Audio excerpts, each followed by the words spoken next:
नमस्कार दर्शकों, इस वीडियो लेक्चर सीरीज में आपका स्वागत है। आज हम कक्षा 11 व्यावसायिक विषय योग प्रशिक्षक की इकाई 5 प्रारंभिक योग सत्र भाग 1 सत्र 3 भाग 3 योग आसन के अंतर्गत पेट के बल लेटकर किए जाने वाले आसनों के विषय पर बातचीत करेंगे और उन आसनों को करने की विधि, लाभ व सावधानियों के विषय में जानेंगे। पेट के बल लेटकर किए जाने वाले आसन। पहला आसन है भुजंगासन।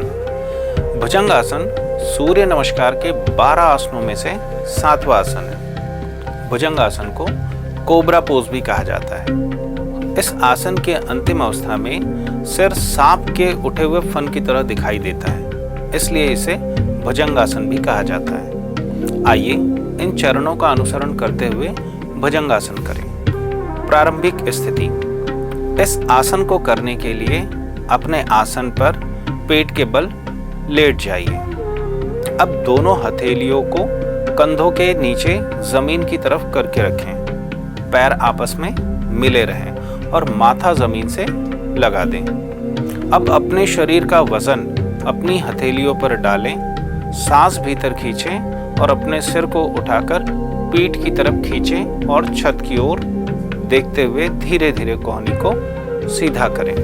शरीर को इस स्थिति में लगभग 15 से 30 सेकंड तक बनाए रखें। सांस की गति सामान्य रखें। पूर्व स्थिति में आना। अब वापस आने के लिए धीरे धीरे सांस छोड़ते हुए सिर को नीचे लाते हुए संपूर्ण शरीर को जमीन पर रख दें। अब हम बात करते हैं भुजंगासन से होने वाले लाभों की। पहला, यह आसन मेरुदंड में मजबूती और लचीलापन बढ़ाता है तथा मेरुदंड से संबंधित रोगों को दूर करता है। दूसरा, इस आसन के अभ्यास से पेट के निचले हिस्से में मौजूद सभी अंगों के काम करने की क्षमता बढ़ती है। तीसरा, यह आसन फेफड़ों, हृदय संबंधी, पाचन तंत्र व मूत्र मार्ग के रोगों में लाभकारी है। चौथा, इस आसन के अभ्यास से तनाव, डिप्रेशन आदि दूर होता है। अब हम बात करेंगे भुजंगासन से संबंधित सावधानियों की। यदि किसी व्यक्ति को हार्निया, पीठ व गर्दन में चोट, सिर दर्द या पेट से संबंधित कोई सर्जरी की हो तो भुजंगासन का अभ्यास बिल्कुल भी न करें। अगला आसन है अर्धधनुरासन। अर्धधनुरासन करने पर शरीर धनुष के आकार की तरह दृश्यमान होता है, इसलिए यह आसन अर्धधनुरासन कहलाता है। आइए इन चरणों का अनुसरण करते हुए अर्धधनुरासन करें। सबसे पहले प्रारंभिक स्थिति। इस आसन को करने के लिए अपने आसन पर पेट के बल लेट जाएं। प्रथम चरण में आपका माथा जमीन पर लगा दीजिए। दोनों हाथों को पैरों की दिशा में लंबा करके कमर के पास जमीन पर रख दीजिए। दोनों हाथों की हथेलियां आकाश की ओर होनी चाहिए। दोनों घुटनों को मोड़कर दोनों पैरों को ऊपर उठाएं। जब पैरों की दोनों एड़ियां दोनों कूल्हों तक आ जाएं, तब दोनों हाथों से अपने दोनों पैरों के टखनों को पकड़ लें। याद रहे कि पैरों के टखनों को पकड़ते समय हाथ दोनों कोहनियों से सीधे रहें। अब धीरे धीरे शरीर के अंदर गहरी सांस भरते हुए अपने दोनों पैरों को पीछे की ओर से खींचें तथा उसी के साथ साथ अपने दोनों जांघों और कूल्हों को जमीन से ऊपर उठाने का प्रयास करें। जब आप दोनों जांघों और कूल्हों को जमीन से ऊपर उठा रहे हो, उसी के साथ साथ अपनी छाती और गर्दन को भी जमीन के ऊपर उठाते रहें। इसी स्थिति में क्षमता अनुसार रुकें। अब पूर्व स्थिति में आना। अब वापस आने के लिए धीरे धीरे सांस छोड़ते हुए सिर को नीचे लाते हुए संपूर्ण शरीर को जमीन पर रख दें। हाथों को खोलकर पैरों को सीधा कर विश्राम की अवस्था में आ जाएं। अब हम बात करेंगे अर्धधनुरासन से होने वाले लाभों के विषय में। इसके नियमित अभ्यास से पेट की चर्बी कम होती है। यह आसन पीठ दर्द व कमर दर्द के लिए रामबाण योग है। अगला, अस्थमा के रोगियों के लिए यह आसन बहुत ही लाभदायी है।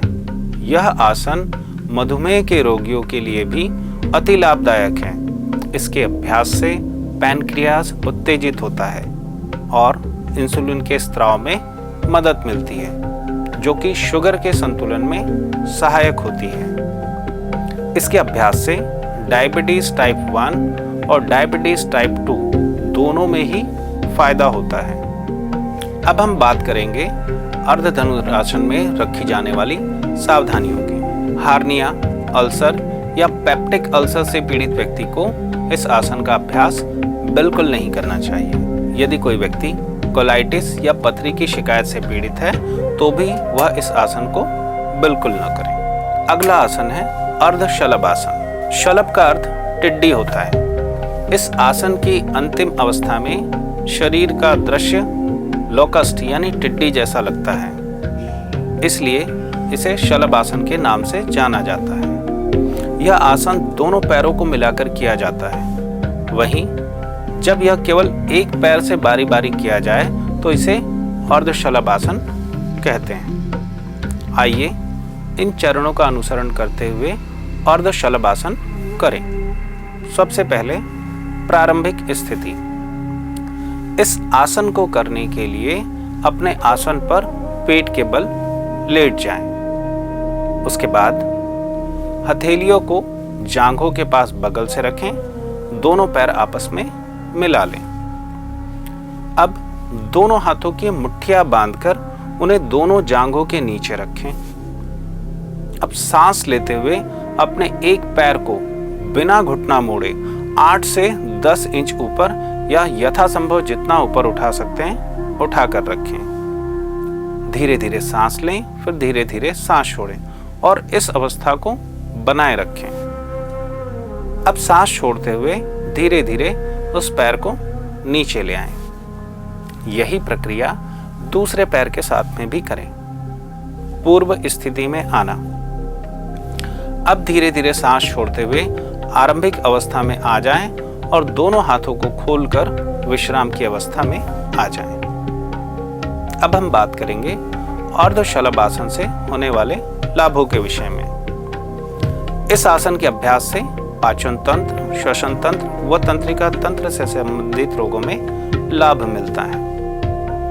यह कमर दर्द के लिए अति उत्तम योगाभ्यास है। यह पैनक्रियास को नियंत्रित करता है, जो मधुमेह रोग में लाभकारी है।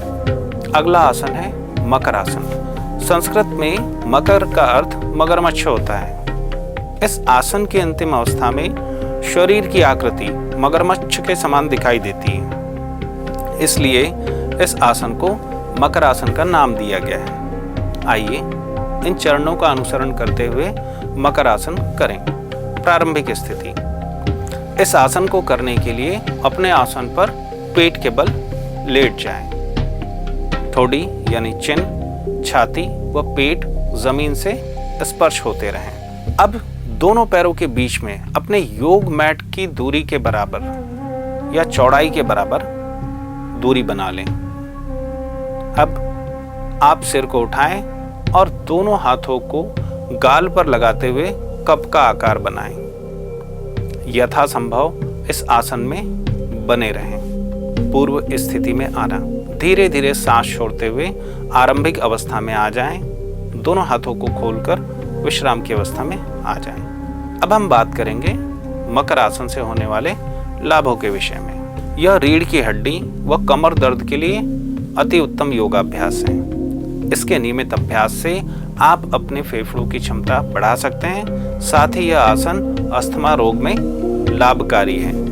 इसके अभ्यास से कंधों की जकड़न में लाभ होता है। स्लिप डिस्क के रोगियों के लिए यह एक उत्तम योगाभ्यास है। इसके साथ ही उच्च रक्तचाप में भी इस आसन को करने से लाभ होता है। अब हम बात करेंगे मकर आसन के दौरान क्या सावधानी रखी जानी चाहिए। यदि कोई व्यक्ति हार्निया रोग से पीड़ित है तो उसे इस आसन का अभ्यास बिल्कुल नहीं करना चाहिए। तो बच्चों, आज हमने जाना पेट के बल लेटकर किए जाने वाले आसनों को करने की विधि, लाभ व सावधानियों के विषय में। तो बने रहिए हमारे साथ। आपसे पुनः मुलाकात होगी योग से संबंधित एक नए वीडियो के साथ। धन्यवाद।